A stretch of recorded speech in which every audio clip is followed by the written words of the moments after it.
चुनाव लड़ने के लिए तो बहुत सारा पैसा खर्चा होता है और उसके लिए पॉलिटिकल पार्टियों के पास इलेक्टोरल बॉन्ड के जरिए पैसा आता है, जिसे आम भाषा में चुनावी चंदा भी कहते हैं। लेकिन ये होता क्या है, आइए जानते हैं। दरअसल जब चुनाव होते हैं तब आप अपनी पसंद की किसी भी पार्टी को पैसा देना चाहो तो इन इलेक्टोरल बॉन्ड के जरिए दे सकते हो। ये चुनावी बॉन्ड एक वचन पत्र की तरह होता है। इसको देने के लिए आपको स्टेट बैंक की कुछ फिक्स ब्रांच में जाकर 1000, 10,000, 1 लाख, 10 लाख या फिर 1 करोड़ तक के इलेक्टोरल बॉन्ड खरीद कर अपनी मनपसंद पार्टी को दान दे सकते हो।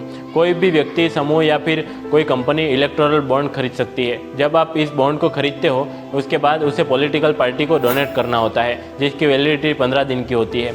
अगर 15 दिन में उस बॉन्ड को कैश में नहीं बदला गया तो बॉन्ड का पैसा प्रधानमंत्री कोष में चला जाता है। लेकिन हाँ, ऐसा भी नहीं है कि आप इन बॉन्ड को जब चाहो तब खरीद लो। इसके लिए साल में हर 3 महीने में, जैसे जनवरी, अप्रैल, जुलाई और अक्टूबर के पहले 10 दिन फिक्स किए गए हैं। इसके अलावा लोकसभा चुनाव वाले साल में सरकार 30 दिनों का एक्स्ट्रा टाइम फिक्स करती है। जो भी व्यक्ति या फिर कंपनी ये बॉन्ड खरीदती है उसका नाम बॉन्ड पर नहीं होता, बल्कि जिस पार्टी को चंदा दिया जा रहा है उसका नाम उसके ऊपर लिखा होता है। इसके अलावा आप जितने भी पैसे इन पार्टियों को देते हो उतने पैसे आपको टैक्स में छूट भी मिल जाती है।